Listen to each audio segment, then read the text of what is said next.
Hace ya muchos años compartimos acerca de los enemigos de la fe y viendo algunos acontecimientos que han estado pasando en el mundo y también en nuestra iglesia, sentí en mi corazón que vale la pena volver a retomarlo. Porque además son temas, hermano, que uno a veces los enseña, los comparte, pero pasan los años y hay nuevas generaciones que no han escuchado estos temas.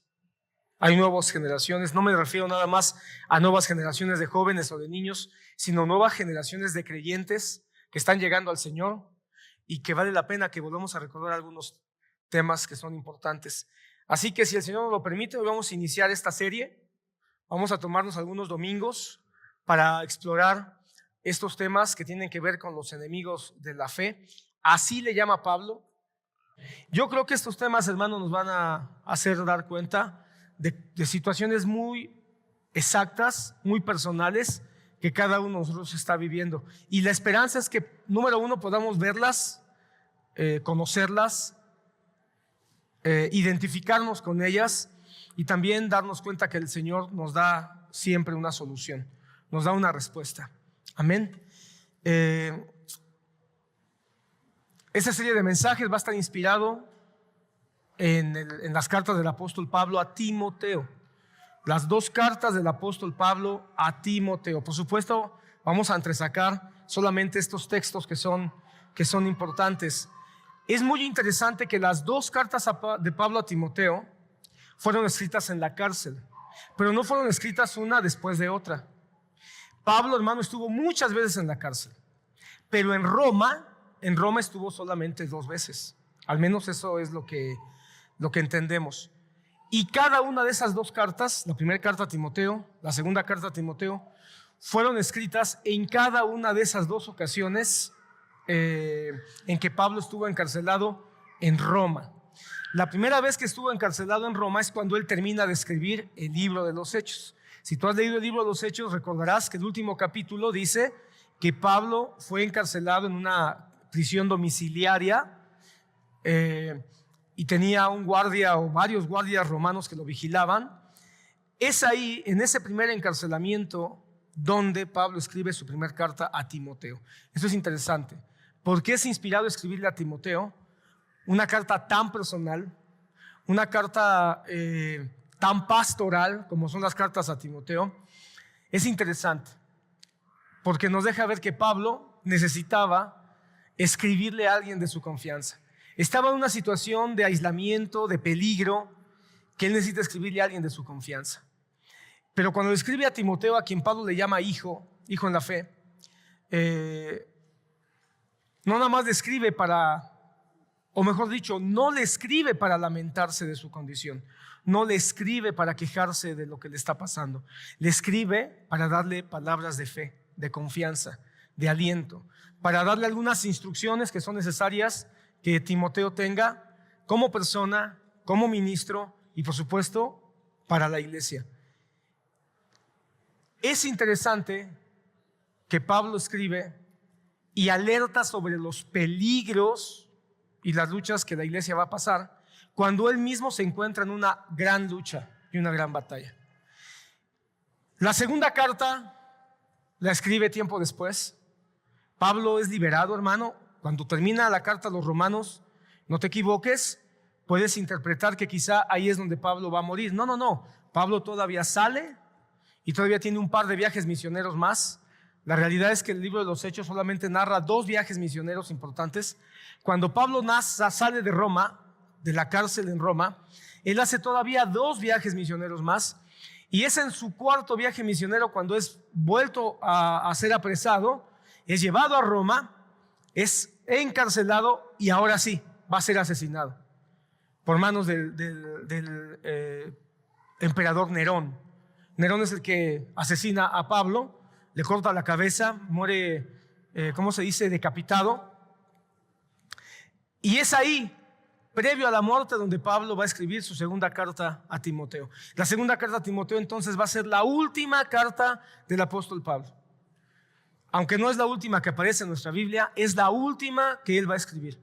Y en esta última carta, una vez más, Pablo, encarcelado, ahora sí consciente de que no va a salir de esa, ahora sí consciente, ya le han dicho, ya le han avisado que no va a salir, no va a escapar y que ahora sí va a ser asesinado. Recuerda que Nerón fue una persona que odiaba a los cristianos, tan es así que cuando destruye Roma en ese gran incendio, él echa la culpa a los cristianos como una manera también no nada más de lavar su culpa, sino de destruir a esa secta, como él le llamaba, que tanto odiaba. Así que una vez que apresa a Pablo, no lo iba a dejar ir vivo.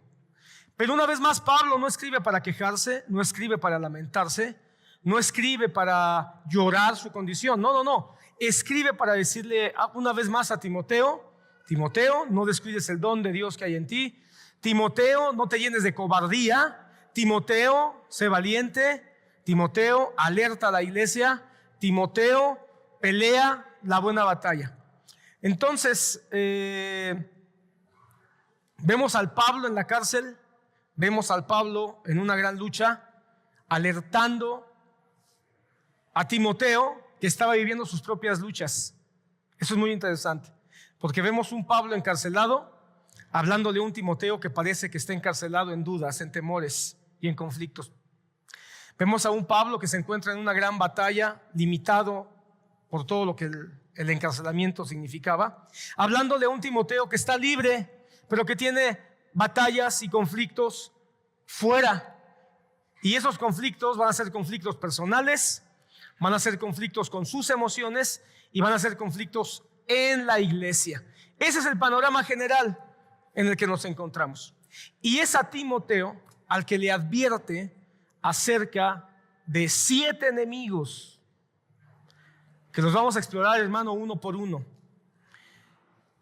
Y hoy solamente vamos a tratar de darle introducción a esta serie de mensajes, y yo estoy seguro que cada uno de estos enemigos te vas a identificar, los vas a mirar en tu vida, te vas a dar cuenta que vives con ellos o con muchos de ellos, y que están en tu día a día y que están en tu caminar diario.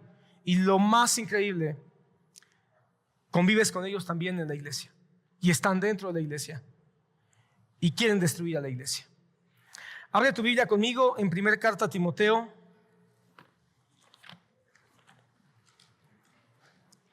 Primera carta a Timoteo, capítulo 6.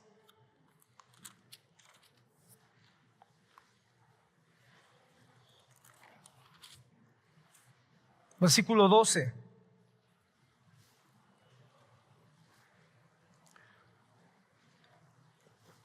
Si tú tuvieras el tiempo de leer las 2 cartas a Timoteo durante las próximas semanas, sería muy valioso, porque tendrías un panorama más amplio de lo que vamos a estar estudiando juntos. 1 Timoteo 6:12 dice así la palabra del Señor: pelea la buena batalla de la fe, echa mano de la vida eterna, a la cual fuiste llamado y de la que hiciste buena profesión en presencia de muchos testigos. Cuando Pablo le habla a Timoteo, hermano, no le va a hablar de una manera pasiva. El tono de Pablo no va a ser un tono suavecito, no va a ser un tono complaciente, va a ser un tono apasionado. Si tú lees las 2 cartas de Pablo a Timoteo con atención, vas a darte cuenta que está escribiendo de una manera apasionada. Está escribiendo de una manera urgente. Hay un cierto tono de urgencia en la voz del apóstol Pablo. Pablo sabe que está limitado, y cuando escribe su segunda carta, sabe que su tiempo es limitado, tiene poco tiempo. Así que va a escribir, hermano, como diciendo: esto es importante, verifica esto, ve esto, analiza esto otro, cuida esto en la iglesia. Si vas a poner ministros, asegúrate de que sean los adecuados. Mira que hay enemigos, mira que hay detractores, etcétera. Va a ser una voz urgente. Y obviamente, si estas cartas han llegado a nosotros, es porque es un mensaje a la iglesia. De hecho, hermanos, si tú pones atención en las cartas de Pablo a Timoteo, vas a encontrar un detalle. Comienza hablándole a Pablo, y conforme va avanzando casi al final de sus 2 cartas, empieza a hablar como en un mensaje general. Es decir, como que le empieza hablando individuo, en este caso a Timoteo, su discípulo, y en algún momento empieza a explayar su mensaje y empieza a hacerlo general, como diciendo, esto es para ti, pero es para la iglesia. Esto es para ti, pero es para todos los que son parte del pueblo de Dios. De tal forma, hermano, que hay una extensión de todas las palabras del apóstol Pablo a nosotros. Y dentro de lo que vas a encontrar, hay muchos temas que son muy presentes, como la gracia, como la salvación, como la organización de la iglesia, la capacitación de ministros y, por supuesto, una advertencia a aquellos que quieren destruir a la iglesia. Pero dentro de todos esos temas, una constante es: cuida la fe, protege la fe, guarda la fe. Martín Lutero, hermano, fue la fe, fue el concepto de la fe, fue la enseñanza de lo que significa la fe, fue la doctrina de la fe, lo que hizo que Martín Lutero también saliera de una cárcel. Martín Lutero estaba en la cárcel de la religión, Martín Lutero estaba en la cárcel de la idolatría, Martín Lutero estaba en la cárcel del dogma, estaba en la cárcel de la fantasía religiosa. Por cierto, el día de ayer enterraron al patriarca líder de esta doctrina falsa que sigue engañando a multitudes, hermano. Y de esa cárcel que el catolicismo representa, de ahí fue sacado Martín Lutero, y fue sacado precisamente con el golpe, con el estruendo de lo que significa la fe. Porque el justo vivirá por la fe. Ese fue el versículo que golpeó la conciencia de Martín Lutero y que provocó que él no se limitara nada más a tratar de salir de esa cárcel, sino sacar con él a todos los que pudiera a través del poder de la palabra de Dios. Martín Lutero, hermano, enseñó, y eso es un fundamento bíblico, no lo digo porque Martín Lutero lo haya enseñado, sino porque él lo sacó a la superficie después de toda esa mugre y de toda ese lodo que por muchos siglos la iglesia romana había construido encima de la fe. Hoy la fe no se mira, hermanos, han pasado los siglos después de la Reforma y todavía la Iglesia Católica se ha encargado de poner todavía más lodo al concepto poderoso de la fe. Pero Martín Lutero, no quiero yo perderme mucho en esto, pero solamente quiero recordarte, Martín Lutero declaró que la fe es el principio fundamental de nuestra salvación. El apóstol Pablo dijo: por gracia sois salvos, por medio de la fe. Entonces somos salvos por gracia, es decir, el Señor nos regaló la salvación, pero hay un vehículo, hay un medio para poder llegar, conocer y disfrutar de esta salvación. Y ese medio o ese vehículo es ¿qué? La fe. Entonces la fe es muy importante. La vida cristiana, hermano, inicia con la fe. El principio de la vida cristiana inicia con la fe.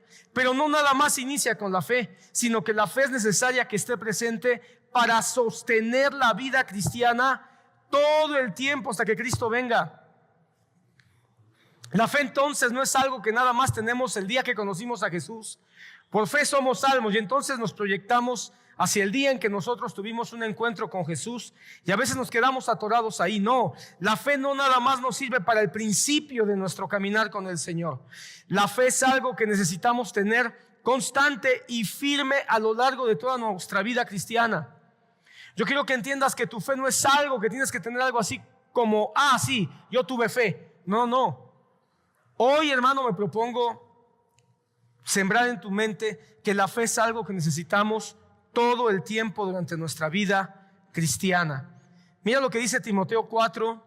Vamos a estar viendo varios textos de Timoteo, hermano. 1 Timoteo 4, capítulo 1 y 2.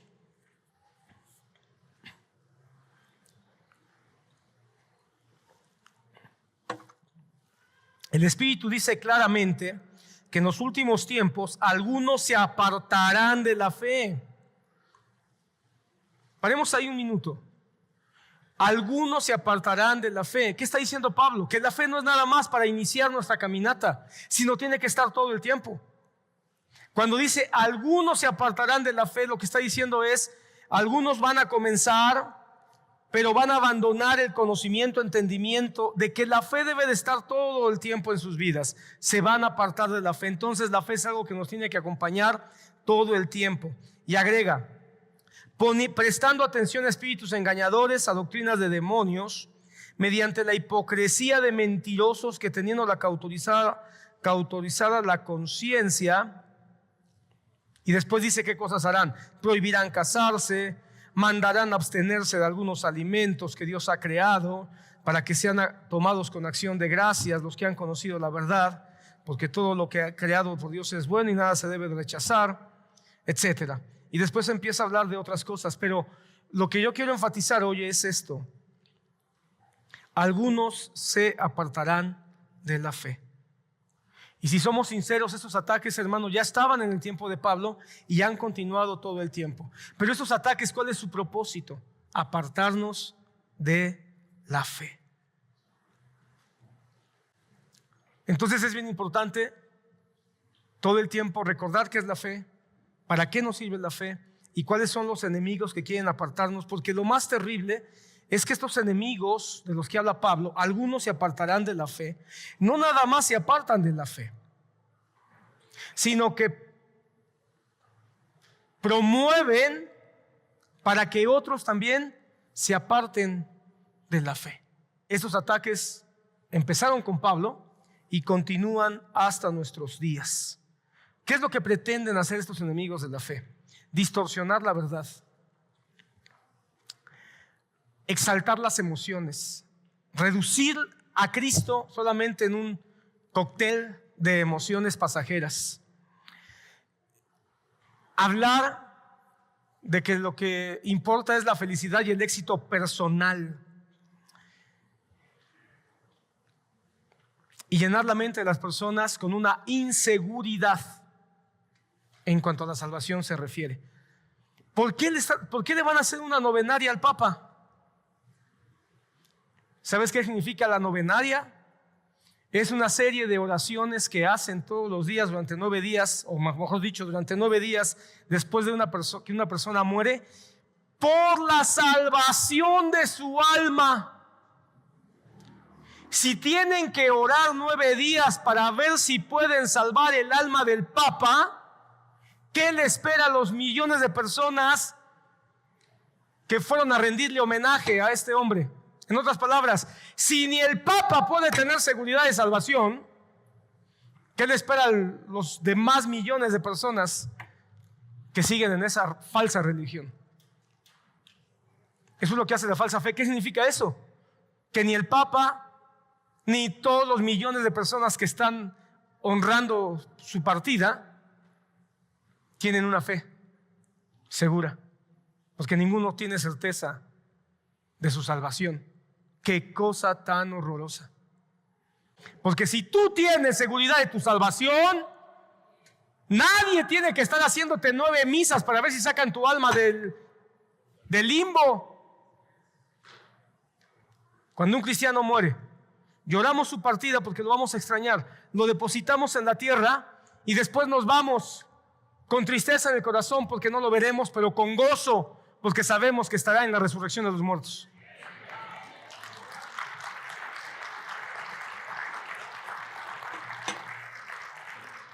Nada de 9 días para ver si el Señor lo saca del limbo,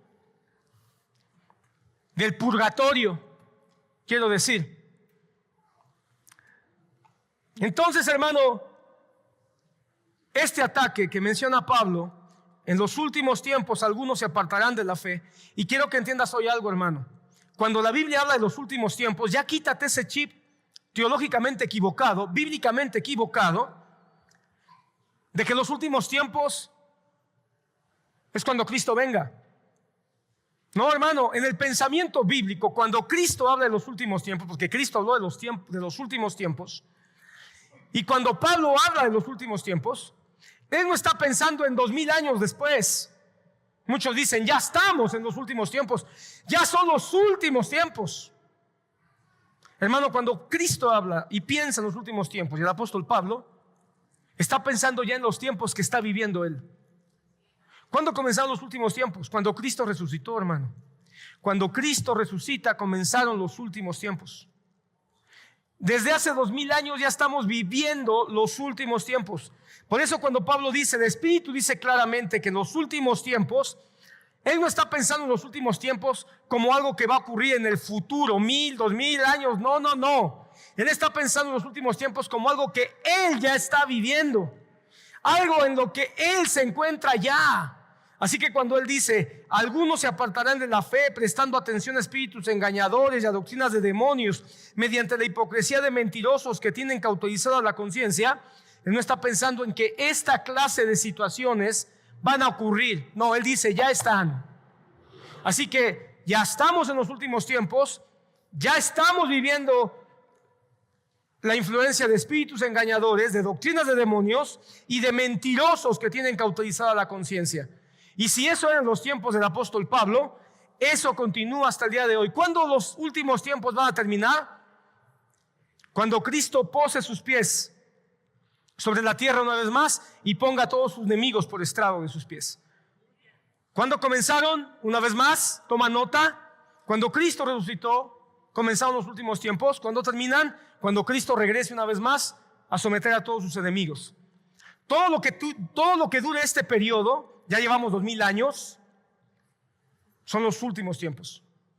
Así que cuando hablamos que el Señor viene es una realidad, porque el Señor está más cerca que nunca. Pero no porque estén acercándose los últimos tiempos. Los últimos tiempos, llevamos 2 años viviendo en ellos. Así que no nos debe de sorprender, hermano, que esto ya exista, que esto esté sucediendo. Como sucedió hace 2000 años en la iglesia primitiva, seguirá sucediendo mientras la iglesia esté en la tierra. Y el llamado es el mismo. Entiende lo que es la fe, afirma tu entendimiento de la fe y defiende y cuida lo que es la fe. Ahora, rápidamente, voy a tomar unos minutos para ampliar un poquito más este pasaje. Vamos a hablar de los enemigos de la fe con calma.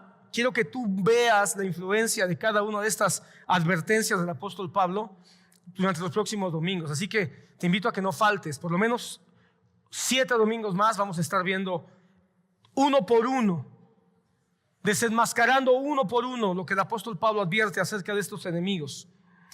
Pero a la luz de este pasaje que ya hemos leído, nos damos cuenta que hay 3 influencias, no sé cómo llamarle, quizás 3 influencias principales para que estos enemigos de tu fe, que quieren descarrilarte, que quieren separarte, que quieren regresarte al mundo, que quieren que pierdas seguridad, etcétera. Ahorita voy a hablarte un poquito más de lo que pasa cuando somos víctimas de estas influencias, pero básicamente son 3. Una vez más, ya las mencioné: espíritus engañadores, doctrinas de demonio y mentirosos que tienen cauterizada la conciencia. Estos enemigos, obviamente Pablo los identifica así, o estos, le voy a llamar influencers de los enemigos de la fe. Hoy que está tan de moda ese término, influencers. Estos son los que influencian, los que motivan todos los demás aspectos de estas formas de destrucción a nuestra fe. A lo largo de toda la historia han tomado diferentes formas. En los tiempos de Pablo tenían una, hoy han cambiado quizá de forma, pero siguen buscando el mismo propósito. Pon atención.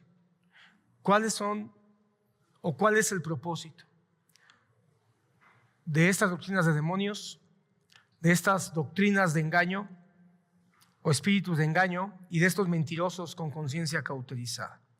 Su propósito es desviar a los creyentes de la verdad, corromper la confianza en Dios y destruir su fidelidad a las enseñanzas del Evangelio. Que te apartes de la verdad, que corrompas tu confianza en Dios, que confíes en la carne, que confíes en el dinero, o que confíes en filosofías o en ideologías, pero no en Dios, y destruir por lo tanto tu fidelidad al Evangelio. Es decir, que no vivamos el evangelio, que no vivamos el reino de Dios. Número 1, espíritus engañadores. Colosenses 2:4, si tú quieres abrir tu Biblia en Colosenses 2:4.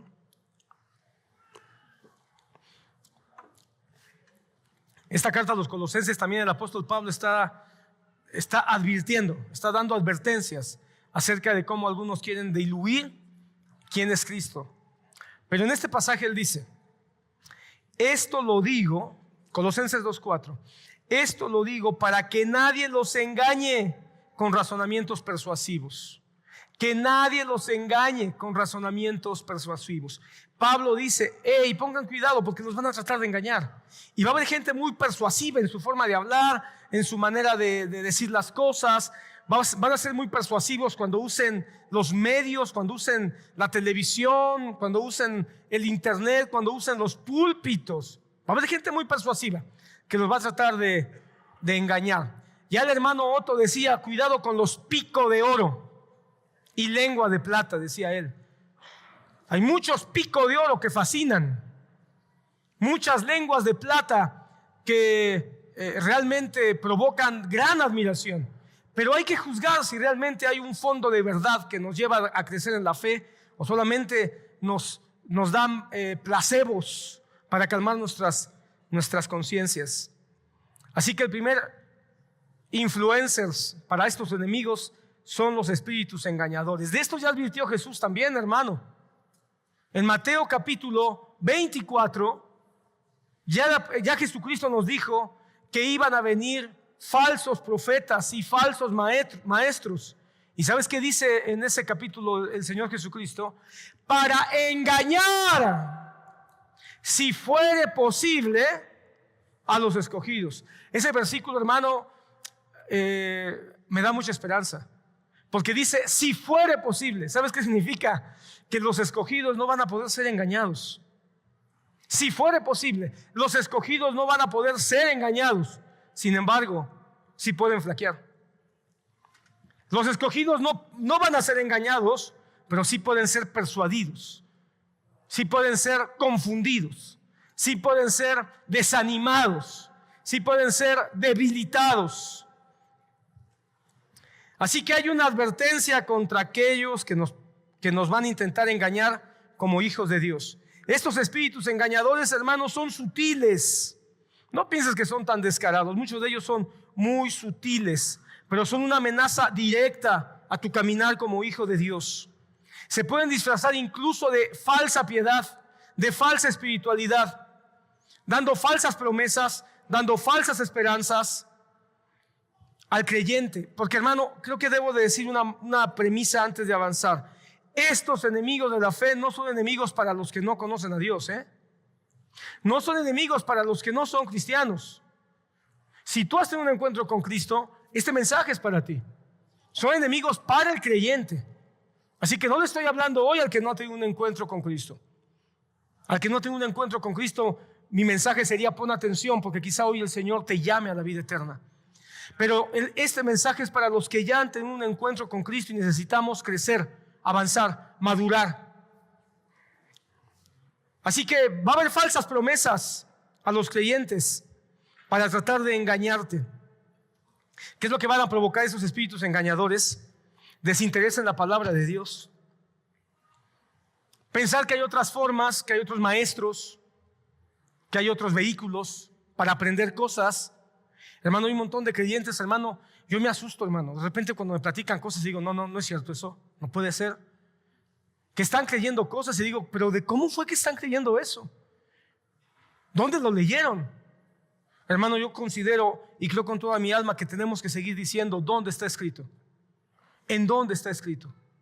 ¿Dónde la Biblia dice algo que pueda darle cierto sentido a eso? Y aún con todo, hermano, tenemos que aprender a interpretar con la ayuda del Espíritu Santo.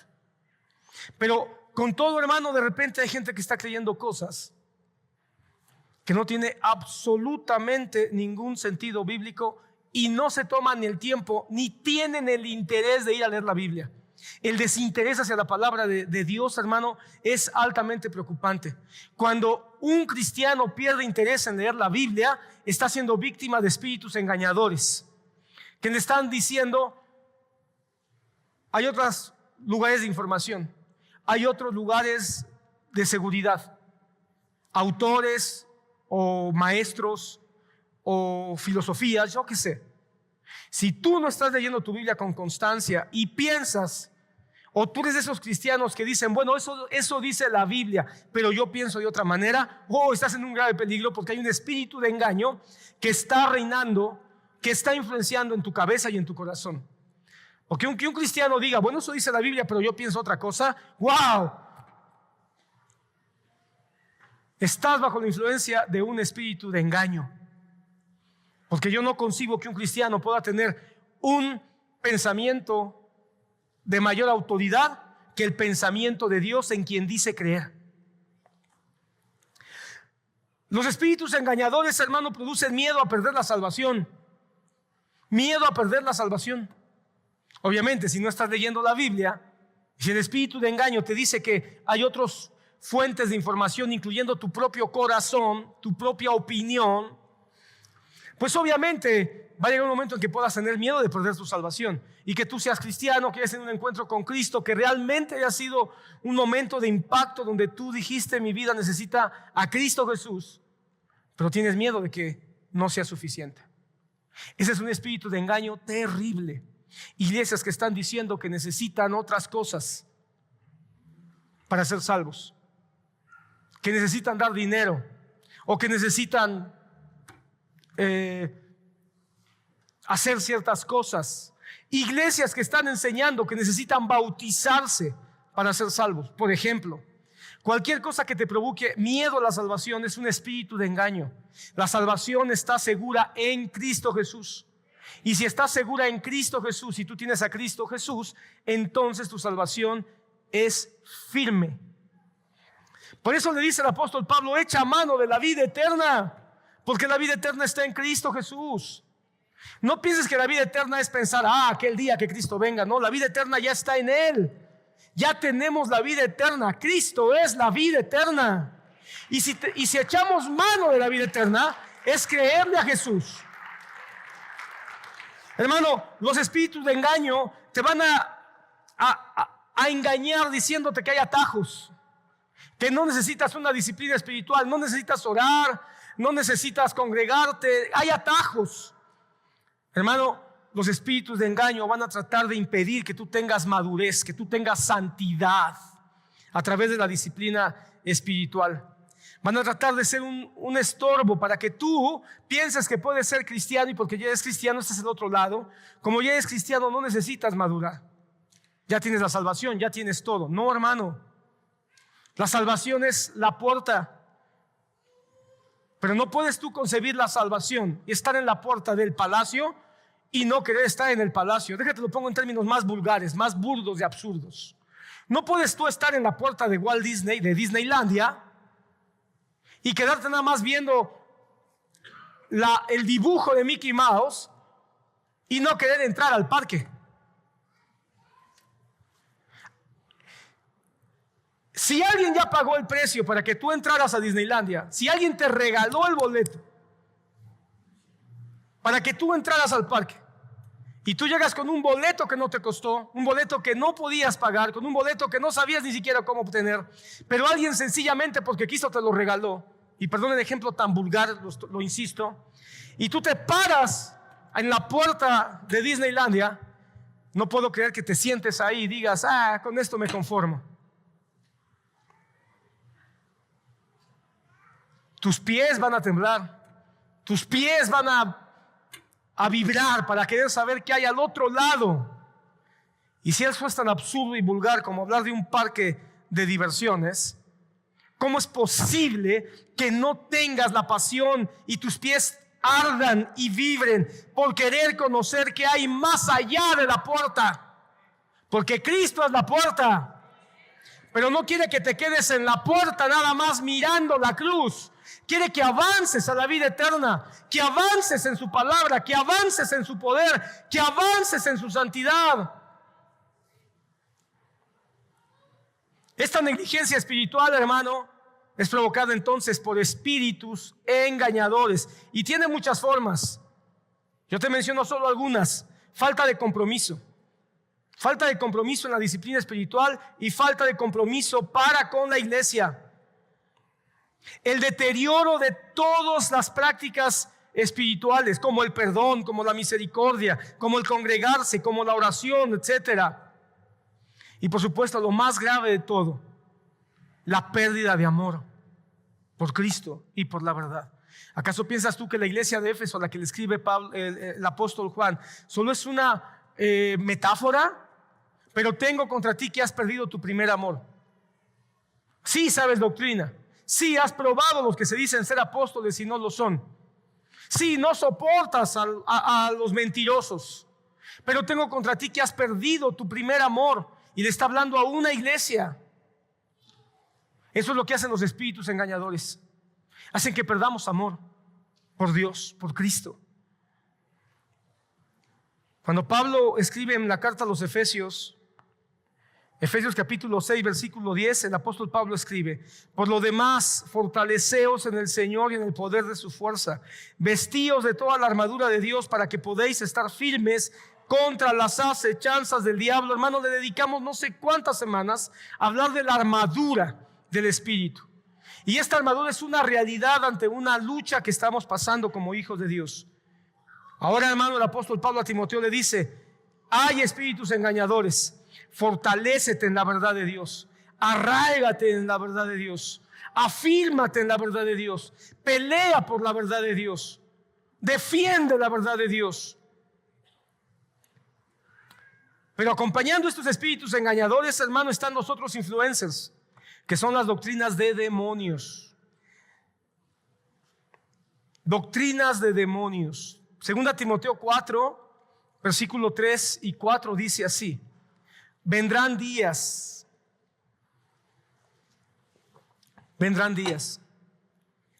cuando no soportarán la sana doctrina, sino que teniendo comezón de oír, se amontonarán maestros conforme a sus propias concupiscencias. Pablo, yo ya me voy. Mira, Pablo ya estaba escribiendo en sus días finales. Dice: ya me voy. Pero me duele mi corazón que vendrán días después de que yo muera, en que la iglesia, al abrir tanto a espíritus engañadores, también se van a abrir a doctrinas de demonios, falsas enseñanzas, y se van a empezar a amontonar maestros que no les prediquen la verdad, que no les prediquen a Cristo, que no les prediquen la Biblia, sino que les prediquen conforme a sus propias concupiscencias. ¿Qué es una concupiscencia? Una concupiscencia, hermano, es un deseo, una pasión.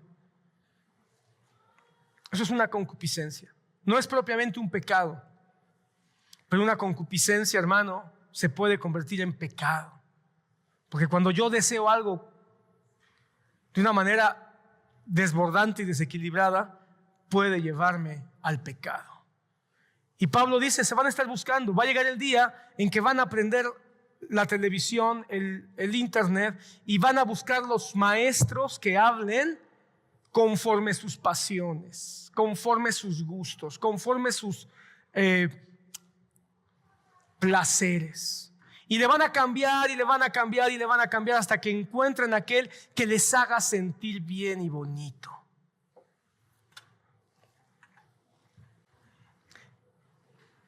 Sin juzgar si están distorsionando la palabra, porque algo puede sonar bien, pero la pregunta es: ¿la verdad no está siendo distorsionada? ¿El evangelio no está siendo distorsionado? ¿Ese es un espejo claro o sí es un espejo, pero es como el espejo de las ferias? Sí, son espejos, pero ¿son espejos nítidos y confiables? ¿O son espejos que distorsionan y lo hacen a uno ver gordo, o lo hacen ver flaco, o lo hacen ver alto o chaparro? La Biblia es un espejo, pero hay quienes lo distorsionan. El propósito de estas doctrinas entonces es eso exactamente: distorsionar la verdad de la palabra de Dios para que nosotros consideremos que somos cristianos, pero estamos desviándonos realmente de Cristo. Las doctrinas falsas, hermano, no se presentan a veces como herejías descaradas. Hay herejías muy descaradas, hermano. Se podría platicar algunas de ellas, muy descaradas, que niegan la Trinidad, doctrinas que niegan a Cristo como Dios, doctrinas que niegan la salvación por medio de la gracia. Podríamos hablar de algunas doctrinas que son muy descaradas, pero hay muchas falsas enseñanzas, hermanos, que son como un veneno lento.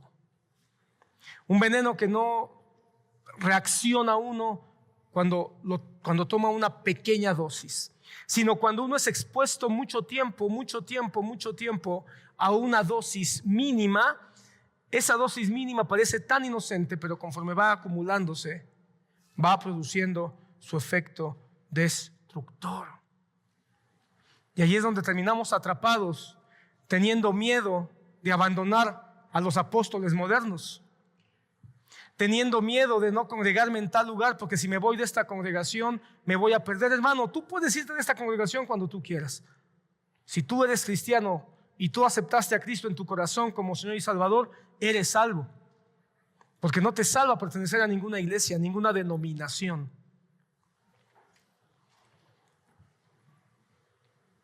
Pero hay muchos que no tienen esa libertad, aunque ya no se predique a Cristo,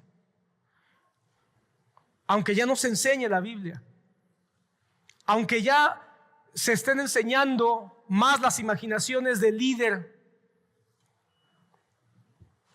Vuelvo a insistir, hermano, ve lo que pasó esta semana.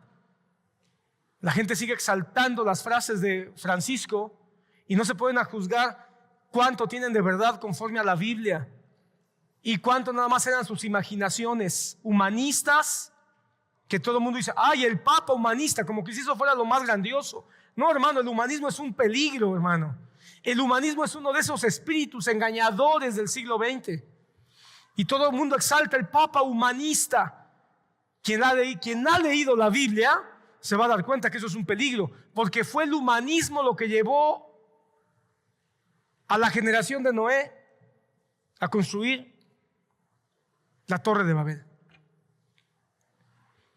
Pero la gente no lee la Biblia, la gente no quiere nada con Cristo y termina dando como verdaderas las frases humanistas, liberales, progresistas, y llorándole ahora que está muerto, sin darse cuenta de todas las herejías que Francisco dijo. Dijo un montón de herejías, hermano.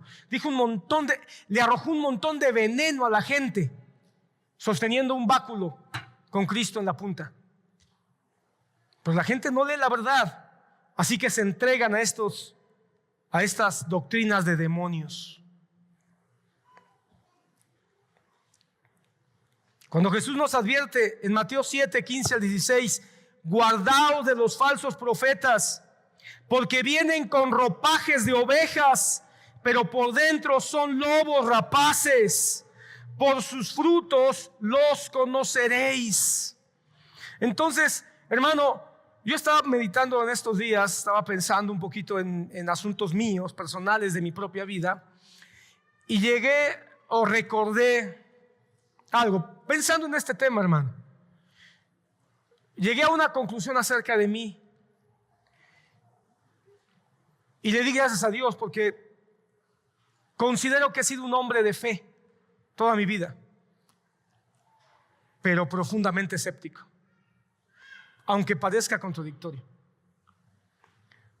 Porque gracias solo al Señor he podido aprender y recibir de Él, creer en su palabra y estar dispuesto a aceptar que no todo lo que está en la Biblia ni lo vivo ni lo creo con toda la fe que yo quisiera. Yo creo que todo es verdad, pero hay cosas que me cuestan saber cómo poder creerlas para poder vivirlas. Sin embargo, aunque yo creo con toda mi alma que la Biblia es la palabra de Dios, cuando yo miro lo que pasa a mi alrededor, soy profundamente escéptico.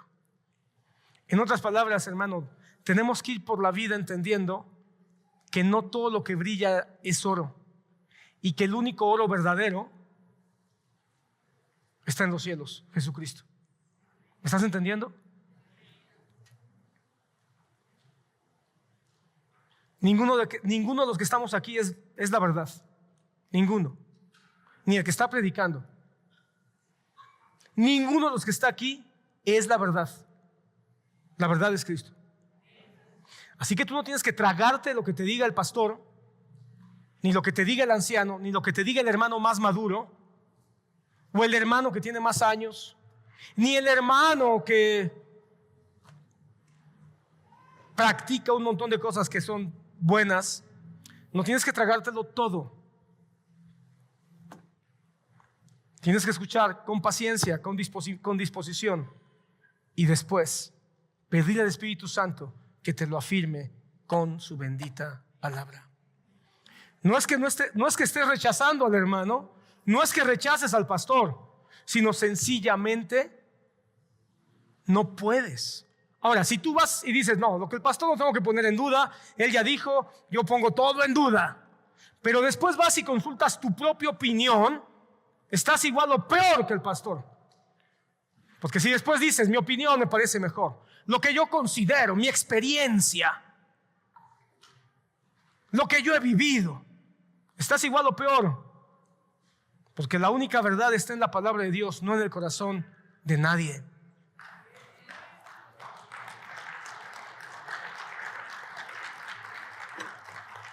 Así que cuidado con los falsos profetas que vienen con ropas de ovejas, pero son lobos rapaces. ¿Y qué es lo que hace un lobo rapaz? Trata de destruir, de matar, de destazar, ¿verdad? La única defensa entonces, hermano, ¿cuál es? La verdad bíblica. La verdad bíblica. Si algo me ha sostenido, hermano, ha sido la Biblia. Tienes tú que volver a la Biblia, conocer la Biblia, abrazar la Biblia, y cada vez que escuches sobre la Biblia, abrir tu mente con toda la fuerza y la capacidad que tú tienes y ser humilde ante ella. No llegar a conclusiones rápidas. Hermano, la Biblia es para leerse, disfrutarse y dejarse impactar y dejarse confrontar, pero no llegar a conclusiones rápidas. Cuando alguien lee la Biblia y piensa que ya la entendió solo porque la leyó una vez, está en graves problemas. Una cosa es que me deje impactar, que me deje emocionar por lo que está escrito, y otra muy diferente, llegar a la conclusión de que ya la entendí.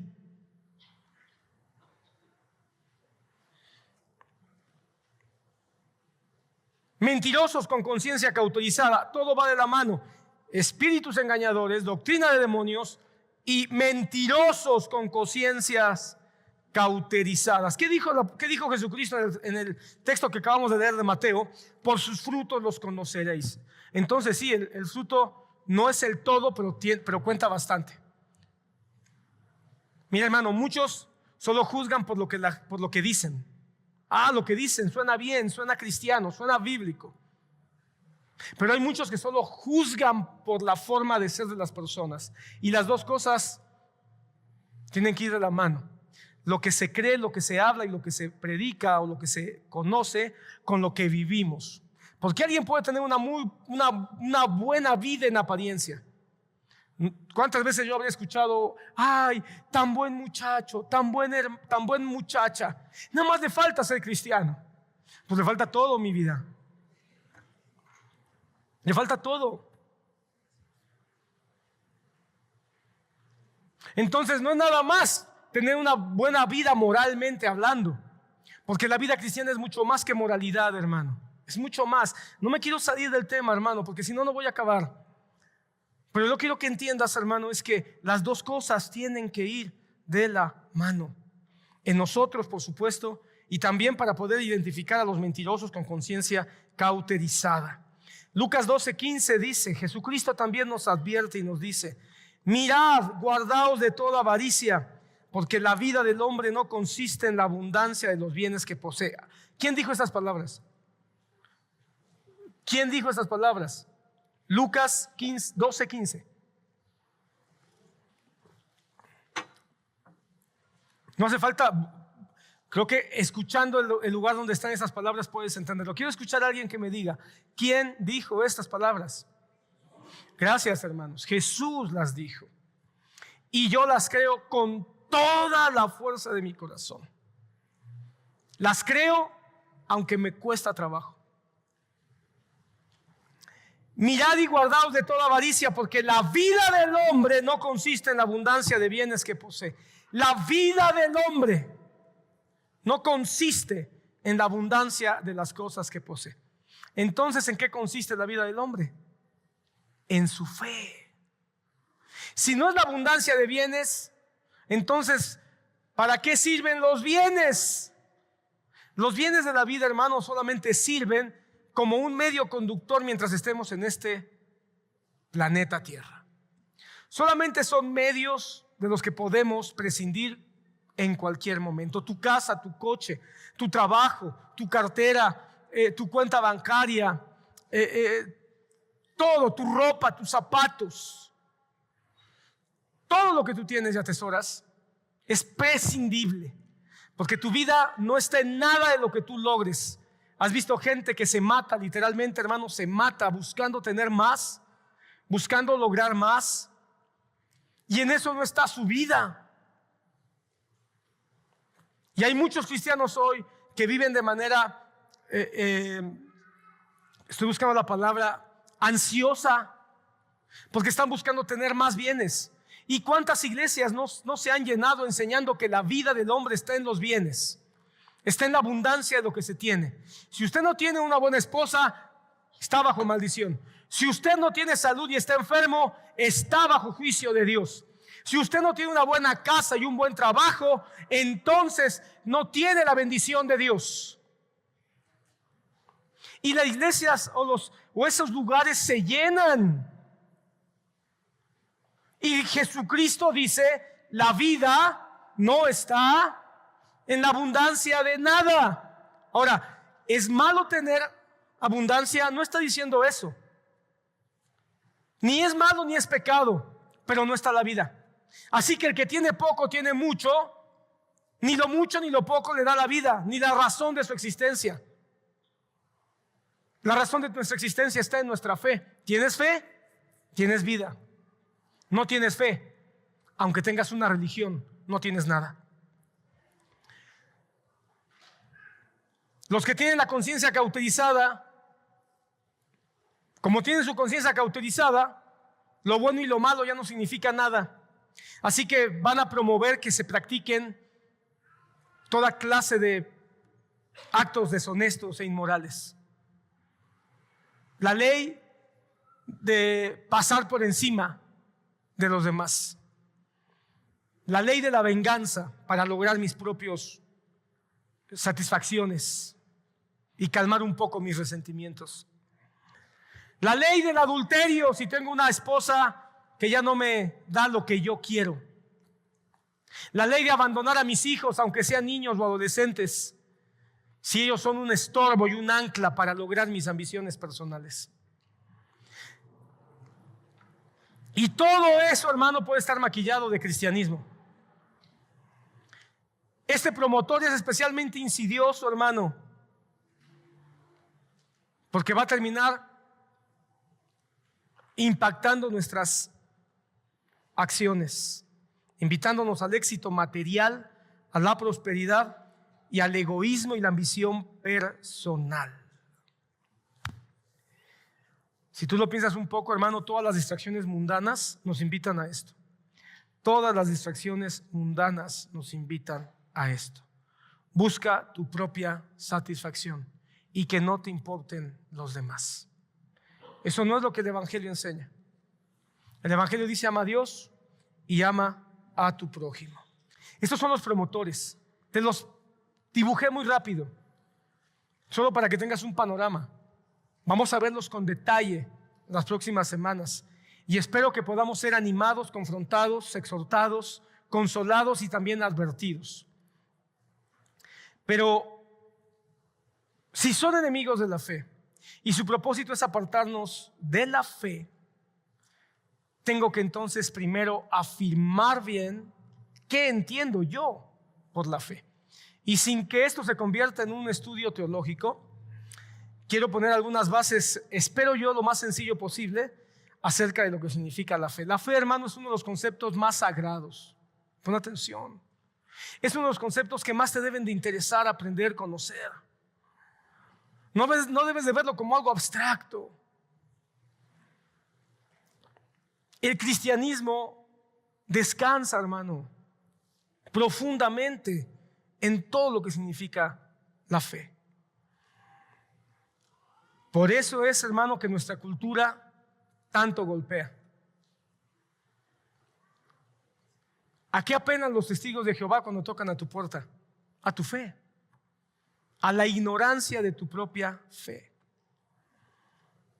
¿A qué apelan la Iglesia Católica para llevar a tanta gente al infierno? A la ignorancia o a la ausencia de una verdadera fe. ¿A qué apelan todos aquellos que siembran miedo e inseguridad de que Cristo es suficiente para darnos vida eterna? A una falta de entendimiento y de certeza de lo que es la fe. Hoy en día, y esto ha pasado siempre, ¿verdad? Se ha reducido la fe a una experiencia emocional. Muchos piensan que tienen fe porque sentí algo. Muchos hermanos han reducido la fe a una adaptación de lo que yo quiero, de lo que yo necesito y que proclamo para que se logre. En otras palabras, han reducido la fe a una varita mágica. Ten fe de que vas a sanar. Ten fe de que vas a tener trabajo. Ten fe de que vas a ganarte la lotería. ¿Cuántas veces no hemos escuchado gente que visita a un enfermo y le dice: ¿sabe por qué está enfermo usted, hermano? Porque no tiene fe, porque le falta fe. Puros amigos de Job, porque así eran los amigos de Job. Llegaron a decirle a Job: ¿sabes qué, Job? Tú estás así porque no tienes fe. Y hermano, el principio del libro de Job dice que Job, hermano, era un hombre justo y que no había otro como él. Imagínate. Y vienen estos tres amigos y dicen: le falta fe.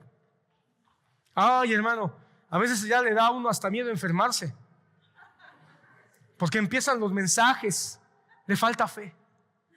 O peor aún, está en pecado.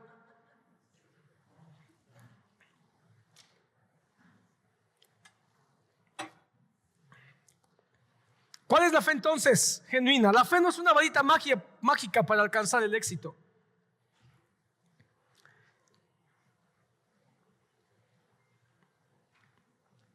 Debemos comprender, hermano, que la fe, pon atención, no es el acto de inicio de la vida cristiana. Es el proceso continuo durante todo nuestro caminar. Y como es un proceso continuo, requiere, número 1, entendimiento. 2, cuidado. 3, vigilancia para lograr un crecimiento. Entonces, la fe no es algo solo de tu inicio. La fe es algo que tienes que observar todos los días. Yo no sé qué cosas observas todos los días, pero te aseguro que hay un montón de cosas que todos los días lo observas y todos los días pones cuidado de eso. ¿Cuántos de los que están aquí se despiertan y en vez de orar al Señor y decir: Señor, gracias por el nuevo día, lo primero que hacen es prender su celular y ven nuevos mensajes, nuevas noticias? Cuidas.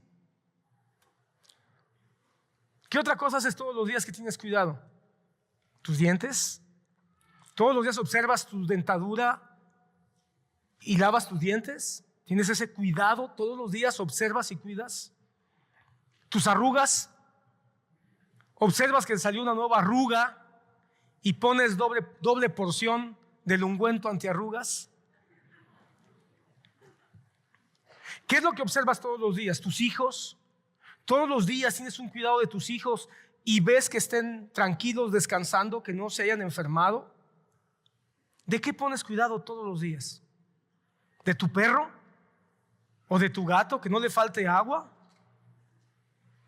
¿De qué pones cuidado? ¿Qué cosa observas?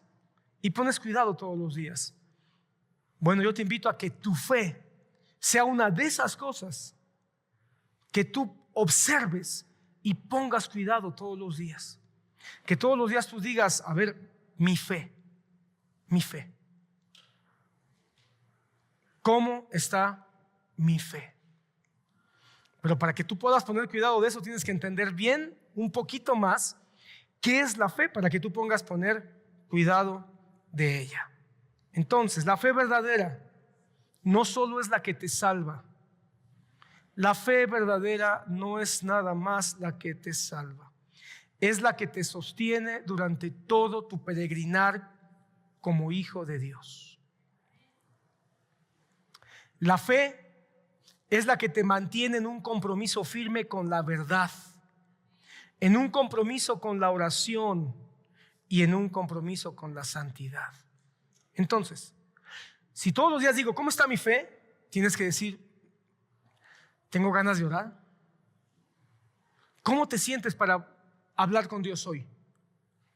Si algo está pasando que no quieres orar, aunque sea una oración sencilla, el problema es con tu fe. ¿Cómo está tu emoción con la verdad, con la palabra de Dios? ¿Estás cuestionándote alguna situación en tu mente y en tu vida acerca de tu relación con Dios? Y eso te está llevando a que quizá pierdas motivación para leer la Biblia. El problema está en tu fe. Si tú estás dudando de alguna verdad bíblica, el problema está con tu fe. Finalmente, ¿cómo está tu entendimiento de la santidad? ¿Estás siendo ligero hoy? ¿Ya no te duele ver pornografía? ¿Ya no te duele mentir? ¿Estás siendo más ligero al robar en la caja donde te toca atender o en el taxi que trabajas? Si tú notas como que el problema es tu fe, porque la fe te va a llevar a la verdad, la fe te va a llevar a la comunión y la fe te va a llevar a la santidad. ¿Significa que estás dejando de creer? Sí. La fe entonces, hermano, si te das cuenta, no es algo emocional. No es de que hoy siento fe, voy a orar. Hoy siento fe, voy a leer mi Biblia. No, hermano, la fe no es algo que se siente. La fe no es una emoción. La fe es algo que te acompaña y que puede crecer o que puede decrecer. Por eso la palabra dice que andamos de fe y para fe, porque la fe es algo que ya tenemos, pero que podemos crecer en ella. En pocas palabras, a ver si esto ayuda un poco más, la verdadera fe es la obediencia, es la rendición a Dios y es la acción en consecuencia. Si tú quieres definir el amor, tienes que pensar en dar. Si tú quieres definir la esperanza, tienes que entenderla como esperar pacientemente. Pero si tú quieres entender la fe, tienes que entenderla como acción. No podemos nosotros entender la fe si no hay acción, si no hay movimiento. Mientras que la esperanza es sentarse pacientemente, la fe es levantarse y hacer.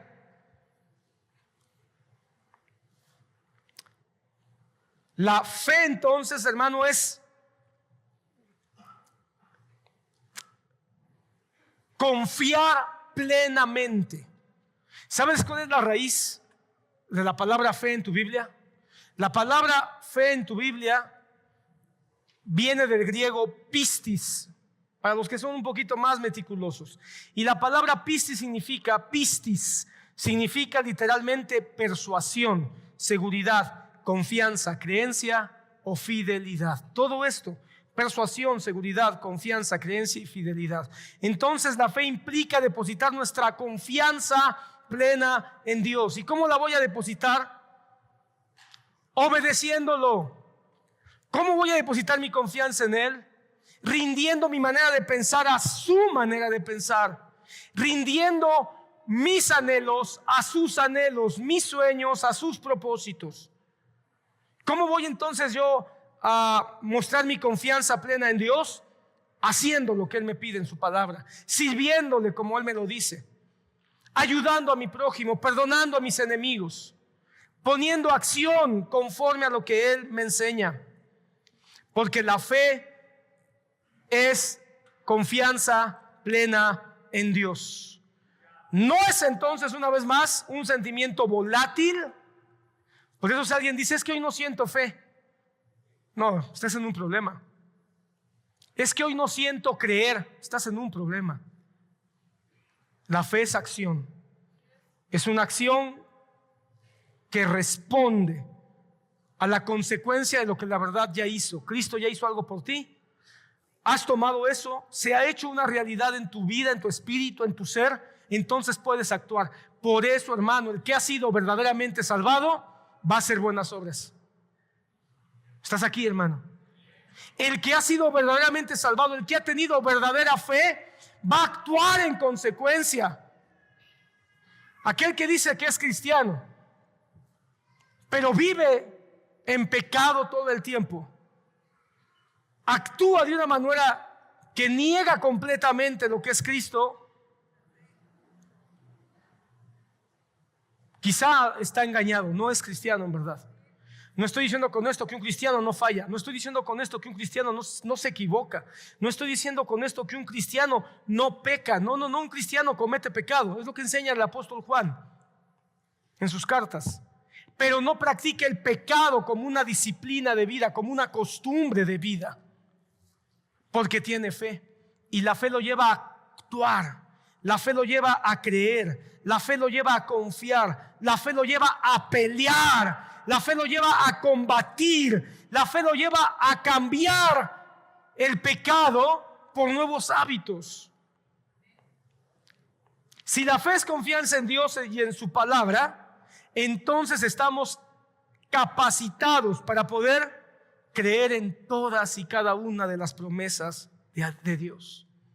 Hebreos 11.1, ese pasaje famoso de la fe. ¿Qué dice Hebreos 11.1? Es pues la fe la certeza de lo que se espera, es la convicción de lo que no se ve. Entonces, hermano, la fe, ya lo dijimos, es convicción, la fe es persuasión, la fe es confianza plena en Dios, pero también la fe, hermano, es certeza en sus promesas. La fe es leer la palabra de Dios y decir, yo creo esto con todo mi corazón. Yo me aferro a lo que la palabra de Dios dice, aunque nos llamen locos, aunque nos digan fanáticos, pero yo prefiero creerle a lo que Dios dice, a lo que dice el presidente. Prefiero creerle a lo que Dios dice, a lo que dicen las filosofías del mundo. Prefiero creerle a lo que Dios dice, a lo que dicen incluso mis maestros de la escuela. Los maestros de la escuela a veces se creen algo así como cuasidioses, donde los alumnos tienen que casi venerar y decir, sí, lo que usted diga, mi querido profesor. Usted va a escuchar a su maestro, a aprender de él, respetarlo a él y a honrarlo, pero no a rendirle pleitesía solo porque él sabe un poco más que tú, ni tampoco a tu pastor, porque tu pastor ni siquiera sabe más que tú, ni siquiera sabe todo lo que tú no sabes. Seguro que hay un montón de cosas que tú sabes más que yo y de las cuales yo tendría que sentarme a aprender de ti. Así que, hermano, la palabra profética más segura está aquí. Y es en esta palabra segura en la que sí podemos creer en todas y cada una de sus promesas.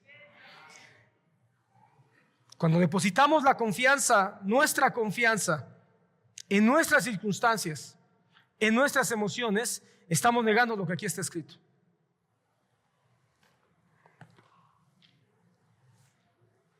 Santiago 2:19 dice, ¿tú crees que Dios es uno?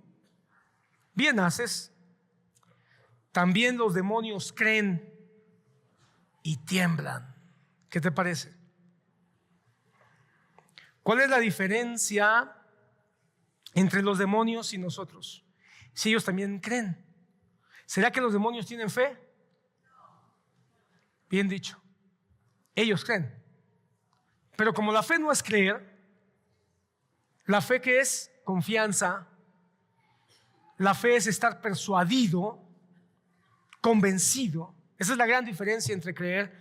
Muchos piensan que la fe es creer. 10 puntos a todos los que dijeron que la fe no es creer. Están totalmente en lo cierto. La fe es estar convencido, persuadido y seguro. Eso es lo que no tienen los demonios. Ellos no tienen convicción, no tienen seguridad, ni están persuadidos. Hay una sola promesa que ellos pueden estar seguros, que van a ser arrojados al lago de fuego. Así que ellos creen. ¿Y por qué tiemblan? Tiemblan porque creen. Saben quién es Dios. Pero no pueden creer en ninguna de sus promesas. No pueden creer en ninguna de sus misericordias. Ellos saben que Dios existe. Pero como ellos no le obedecen, pero como ellos no confían en Él, entonces tiemblan. Pero si nosotros tenemos una fe genuina, podemos caminar, hermano, con una sumisión a su voluntad. Y sometidos a su voluntad, hermano, poder descansar. Quizá esto te dé paz. La fe no requiere entender todos los pasos del camino. La fe no requiere entender todos los pasos del camino. Sencillamente obedecer el plan de Dios y confiar en su carácter y en su dirección. ¿Sabes por qué? Abraham, entre muchas otras cosas, es conocido como el padre de la fe. Porque Abraham confió. Porque Abraham obedeció. Ahora, ¿por qué obedeció? ¿Porque entendió? No. ¿Por qué obedeció? Porque tuvo todo el panorama completo de lo que iba Dios a hacer con él. No. Confió en que era correcto, que era bueno lo que él tenía. Cuando el Señor le dice, sal de tu tierra y tu parentela, no le dijo que iba a venir un hijo, no le dijo que después iba a rescatar a su sobrino Lot de una ciudad malvada. No le dijo nada de eso. No le dijo ni siquiera que lo iba a hacer padre de multitudes. Sencillamente la primera orden fue sal, y él salió. Y poco a poco el Señor le fue mostrando un poco más de su plan. Así es nuestra vida. ¿Qué te pide hoy el Señor en su palabra? Que confíes en Él, que le creas a Él. Hazlo, que le sirvas a Él, sírvele. Que leas un poco más tu Biblia, tú léela. Solo da el primer paso de lo que Dios te está diciendo en su palabra, y poco a poco Él te irá mostrando más de su plan. Un predicador del siglo pasado, Oswald Chambers, dijo: la fe nunca sabe a dónde lo están llevando, pero ama y conoce a aquel que nos está guiando. Entonces, hermano, la fe es más una situación de relación con Dios. No sabemos a dónde nos está llevando el Señor. No tenemos sabemos, ¿verdad?, que al final estaremos con Él en la vida eterna. Eso sí lo sabemos.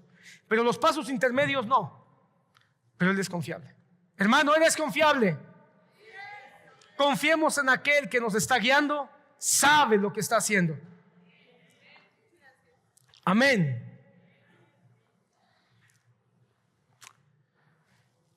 La fe viene por el oír, y el oír por la palabra de Cristo, dice Romanos 10:17. La fe viene por el oír, y el oír por la palabra de Cristo. ¿De qué nos habla eso? No nomás nos habla de oír la palabra de Dios. ¿Sabes de qué nos habla? De una relación. Cuando tú tienes relación con alguien, tienes que escucharlo. Si tú no escuchas a tu esposa, no tienes relación con ella. Si tú no escuchas a tus hijos, no tienes relación con ellos. Si tú no escuchas a tus padres, no te estás relacionando. El que se relaciona con alguien lo escucha. Así que la fe no es un concepto aislado, nada más algo que está ocurriendo en la vida del cristiano. Tiene que ver con una relación personal con Jesucristo. Las buenas noticias, hermano, el evangelio, las buenas noticias de la salvación es que ha venido un rey, es que ha nacido el Salvador, es que Él ha muerto, ha resucitado, pero no hizo todo eso solo como una noticia lejana, lo hizo como algo de impacto directo y cercano contigo. En otras palabras, amén, demos un aplauso al Señor. En otras palabras, el rey quiere que tú seas de su reino. El Salvador que nació quiere que tú le conozcas para que seas salvo. El que murió en la cruz y resucitó quiere que estés cerca de Él, donde Él va a estar por los siglos de los siglos. Así que la buena noticia, hermano, no es la buena noticia lejana. ¿Van a aplaudir otra vez al Señor Jesús? Un aplauso. Si vamos a hacerlo, hagámoslo con todo nuestro corazón.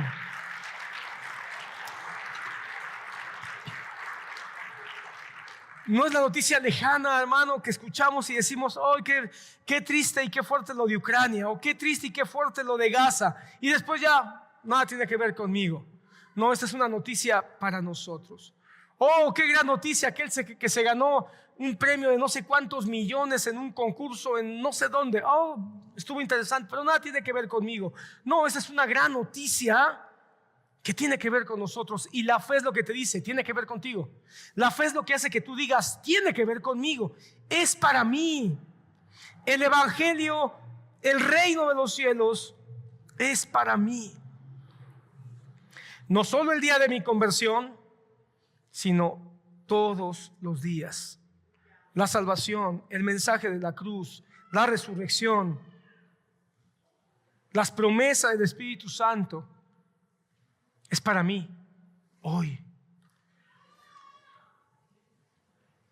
No es confiar solo que en el pasado Cristo hizo algo por mí, sino también lo está haciendo hoy y lo va a hacer mañana, aunque no sé todavía cómo, pero ayer hizo una gran obra, hoy está haciendo una gran obra y mañana, aunque las circunstancias sean privilegiadas o sean complicadas, Él va a hacer una gran obra. Por lo tanto, la fe nos llama al arrepentimiento. Y nos llama al arrepentimiento todos los días. La fe te llama al arrepentimiento. Y el arrepentimiento, hermano, no es nada más darnos golpes de pecho. Por mi culpa, por mi culpa, por mi gran culpa. No, hermano. El arrepentimiento sí es sentirnos mal cuando hemos pecado, cuando hemos ofendido a Dios. Pero el arrepentimiento es también un llamado a que todos los días, como Él es real y verdadero y cercano, hoy puedo cambiar todavía.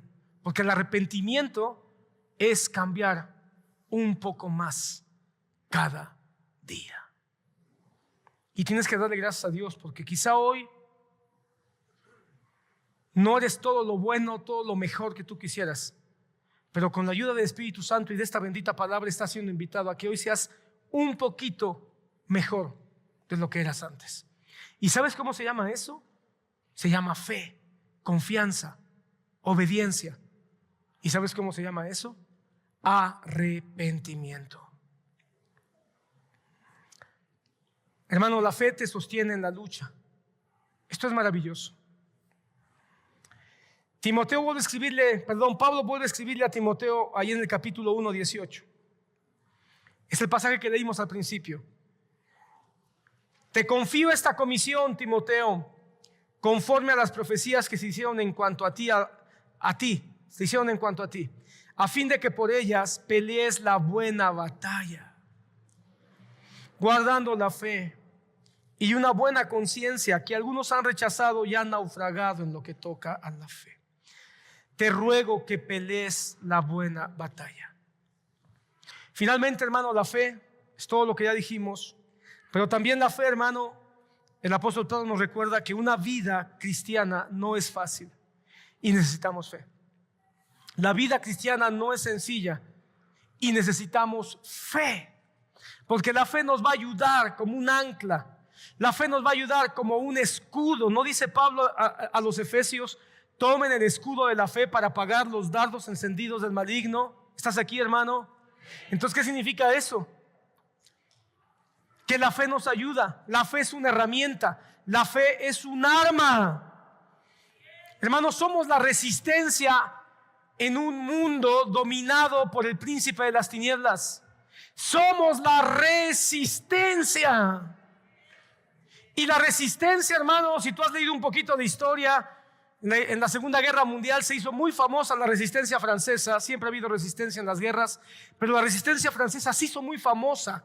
Casi la romantizaron, porque era un grupo de franceses patriotas que estaban armados, que estaban tratando de no rendirse al régimen nazi, que ya había entrado a Francia y que seguía teniendo contacto con los aliados para tratar de rescatar a Francia del azote de Hitler.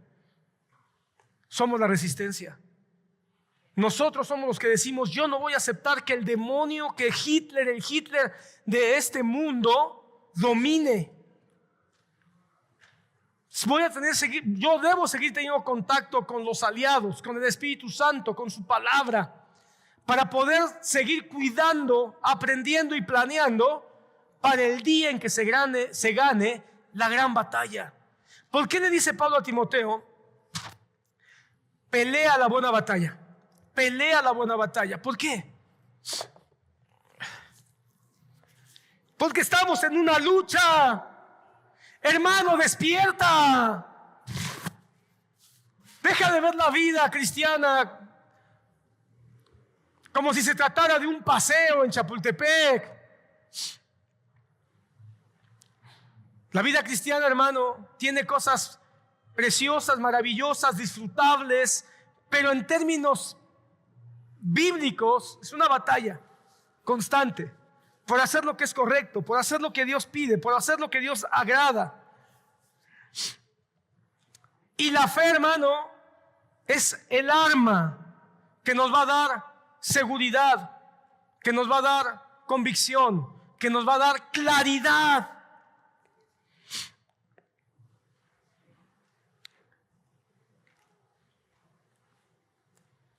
Primera de Pedro 5, versículo 8 dice, Pedro advirtiendo acerca de este enemigo, dice, es un pasaje que tú conoces: porque el diablo anda como león rugiente, buscando a quien devorar. Buscando a quien devorar. Hace unos meses hablamos del diablo, y si él está buscando a quien devorar, es porque quiere devorar a alguien. La fe nos va a ayudar para poder detectar, discernir a este león rugiente que quiere devorar. Porque cada cristiano que es devorado es un soldado, hermano, que es herido y es derribado para no seguir predicando este mensaje de vida eterna. Terminemos, hermano. La fe, entonces, ese es el mensaje que quiero que te pongas claro para la próxima semana, que vamos a ver uno a uno con más detalle. La fe no es el inicio de nuestra salvación. La fe no es el inicio de nuestra vida cristiana. La fe es un don divino. La fe también es un regalo de Dios. La fe también es un acto de la gracia maravillosa de nuestro Señor. Y la fe debe mantenerse viva, viva. Todos los días, hermano, despierta y pregúntate: ¿sigo vivo? Y tú dirás: ¿qué pregunta más estúpida? Pero no estoy hablando si abriste los ojos. Estoy hablando, ¿sigues vivo en tu confianza en Dios? ¿Sigues vivo en tu anhelo de obedecer ese día a Dios? ¿Sigues vivo en tu certeza de que las promesas de Dios son confiables? Yo no sé si tú sepas, pero hay un fenómeno, tiene su nombre, no lo recuerdo ahora, pero hay un fenómeno que cuando tú estás dormido, seguro les ha pasado a todos,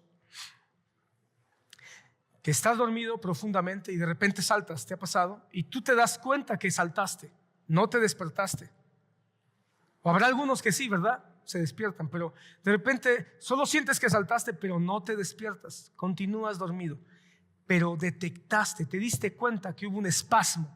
Bueno, dicen que eso es algo que a veces hace el cerebro, que hace como una especie de reseteo cuando estamos dormidos, y hace como un reseteo. Y cuando es ese espasmo, es como una verificación que el cerebro hace para verificar que todo está funcionando. En otras palabras, es como confirmar que seguimos vivos. El cuerpo mismo hace como una confirmación de que seguimos vivos. Y algunos solo decimos, ay, me espanté, ¿verdad? Algunos dicen, me jalaron los pies, ¿verdad? En la noche. Pero no, fue tu propio cuerpo. Bueno, también el Espíritu Santo quiere verificar todos los días que sigues vivo. ¿Y cómo lo hace? A través de tu fe. ¿Cómo está tu fe hoy?